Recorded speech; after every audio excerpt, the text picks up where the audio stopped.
Hey everybody, and welcome back to Live Between Paychecks Kitchen. I'm Oz, Jack and Letter still Lick Jackson, and this one's coming from my little galley kitchen. But this is great. I went to the Asian food market and I found a thing and I want to try it, cook it just like the thing, and make it more Texas. How do we make it more Texas? We don't give it a gun, we don't take away its reproductive rights. What we do is we put a jalapeno in it, and that's awesome. So this is going to be great. Before we get into it, make sure to like, share, subscribe, do all the YouTube stuff. Gotta put this in here. Also, there's a link down the doobly-doo. It's got our merch. We got our fake hands, pot holders, spoons, spatulas, flippers, and our apron, which I'm not wearing. I'm wearing my cool jersey for my LARP stuff. So, yay, Pirates of Stormwall. And let's just get into the food, man. This looks like it's gonna be amazing. I'm excited. All right, like this is not a lot of stuff, but first and foremost, you need to get this Hayashi rice. It's the curry gravy mix that goes with it. It's what makes everything. I got it at the local Asian food market. We're just covering up everything that's on the back because it's mostly. Yeah, and like kanji stuff. You're gonna need a pound of meat, a pound of onions. I'm gonna add at least one jalapeno. Probably should add 2 or 3, but that's the only one I had. You're gonna need 3 cups of water. That's just 1 cup. Just kind of showing off that. You're gonna need a little bit of oil and something to cook it in. Okay. Also, want to get you some rice. I got like some easy microwave stuff. We did like proper rice. You can find that video down in our doobly-doo. But yeah. So first things first, you need to wash and skin your onions here, man. So just get that done. Now that you got those done, you're going to get you a nice sharp knife. Get you, shout out to Andy. And then get your meat over here, and you just want to cut it into long, thin strips. Depends on the kids. Like if you're feeding somebody smaller or whatever, cut it across to make smaller strips. But I'm a grown person. I got a big fat face, so I just go ahead and cut that up. Jalapeno, slice it in half. Rip out all the seeds because that just tastes bitter and gross. Careful, they fly everywhere.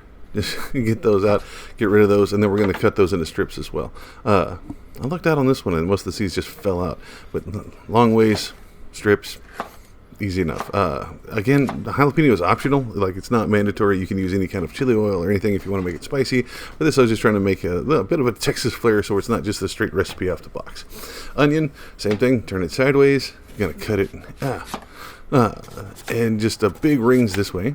Now halfway through, spin it around, grab it by the big side, and cut the little side. A little bit of a kitchen hack. Stack these up, at least half of it, as much as you can. Just cut it once, going one way. It doesn't leave you with strips. You can cut it once and then pull them apart, and it'll leave you with big stringy pieces of onion. But I don't like that big pieces of onion in my mouth. So once you get that, and I also learned this: you can stack a lot of these super thin pieces of meat up. And then stack it and cut them all at once. Don't worry about them sticking; they come apart as they cook. Again, these were certainly, but it was like ultra thin, whatever, for stir frying, and it was $4 for like a full pound of it. So that's relatively cheap. I really like that. So get you a decent sized pot or something. This is not going to be big enough. Oh, sorry. Watch your sleeves. You got long baggy sleeves like a hockey jersey. Watch your sleeves. So you want about 2 tablespoons of oil to start cooking it off. Now, again, this pot is not going to be big enough. I'm going to swap to my wok. But, yeah, ignore the kettle that just appeared at the back. I'm also making jello for later. So what you first want to do is add all your onions first. Let those start cooking. They take a little longer. Now, it's not a straight stir fry. You're going to stir fry this part, and then you're going to add water and stuff and boil it later.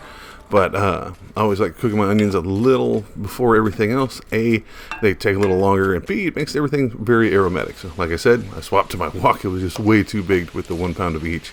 So get these. When they just start to wilt, go ahead and add your green jalapeno there. That looks cool. It just makes it look pretty. I mean, you're going to cover it all with curry. It's all going to be brown later. But check your onions. If they're still relatively hard, just let them keep cooking. Again, it's going to make this awesome. You put the jalapenos and they get hot, it's going to turn into a slight mace type stuff, so be careful. So once it starts getting just a little shiny, go ahead and add your meat. Now, you want to put the meat down on the metal, right? You're going to cook everything, but that meat needs to cook first and foremost. You're going to cook it until there's no pink left. When it just starts to brown, okay? That you take it and push it down through the vegetables, make sure it gets down on the wok itself, and it starts cooking there. See what I'm talking about? You stir it, put the meat down there. You keep it stirred. Don't be stirring constantly. But keep it stirred up where it's not just cooking parts of the stuff. So this took a little bit. Once it started to go brown a little bit, added 3 cups of water. I just put it in a bowl because it's easier than doing 1 cup at a time. So you bring that up. You're going to bring that to a boil. Okay. You want to break it all off the walls of the wok or the skillet or whatever you're working on, because those will stick. Once it starts to boil, turn it down to a simmer. Turn it as low as possible, and you're going to let it sit for 20 minutes. Okay. while it's simmering. Okay, you need to cover it. Wok is kind of hard to cover. I'm going to try to find some ways to do it here. Usually use a plate or something. This is the largest plate I have because I don't have a lid for my wok, and my largest plate doesn't work. But my round cookie sheet fits perfect, so doesn't have to be covered. I mean, they said it helps it cook, but it works. It gets very hot very quick, so be very careful and let it sit for 20 minutes while it's simmering. Okay, once you get that done, pull that lid off. Be very careful. It's going to be very hot. I burned myself at least 3 times here trying to set it down, and it slid off the spoon, and it's a whole big mess. But yeah, be very, very careful when you're doing this. You are dealing with heat and fire. Okay. So, you've had this simmering for 20 minutes, you got your stuff, now you need to get your curry. Now, these come in these 2 packages, and they are already divided in the back, so you just squeeze them across those, and it breaks it up. But I also like to squeeze each individual square, and it kind of breaks it up and helps it cook a little faster, okay? Get that done.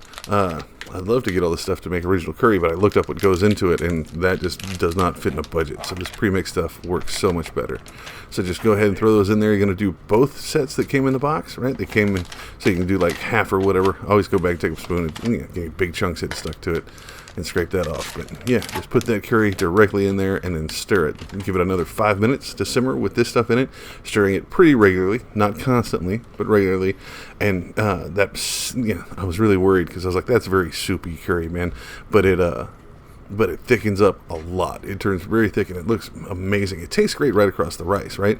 So this is not even as thick as it's going to get. But you need to stir it because those curry blocks will sink to the bottom and just sit there. To make it really thick around it, that's what that is right there, right?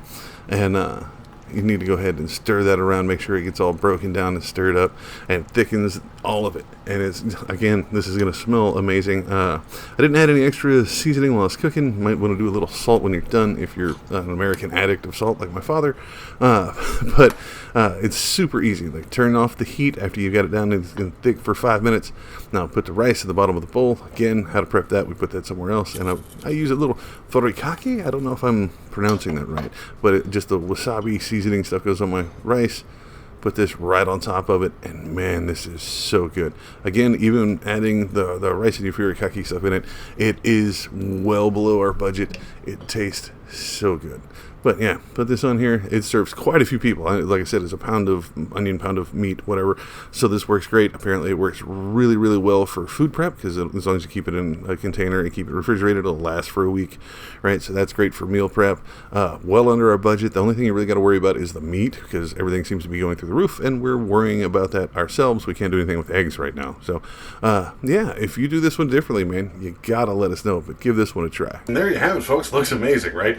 Tastes just any kind of curry, especially Japanese stuff, is just amazing to me. I love it. Love it. I'm going to keep saying amazing because that's the thing. That's 3, I think. But yeah, check this out. Try it. Do it if you do it differently. Again, this is my Texas thing. I just put a little jalapeno in it just because I could. But if you do it differently, you want to see us do it differently, let me know. Put it down in the comments, man. You know, I'll revisit this, make some more of this. I got the white stew coming up from the same company. I want to try that. That's going to be very cool. So, yeah, let us know. You can also find us on Facebook, Pinterest, Patreon. You can tell me how wrong I am or what I need to do over there. You can also find us on Instagram. I had to shorten it down over there. So living between, the first one's all living between paychecks, then between there. You can find me, Osway Nerdy, on all of those, including TikTok, which I've been doing little videos over there. Shameless plugs for here. And then, yeah, Twitter. I'm kind of screaming into the void over there. But there's a few of us standing around, sitting around talking nerd stuff and cooking stuff. So I'll see y'all next time. Try this out. Y'all, please be safe. I'm glad we're back in the new year. Y'all be good.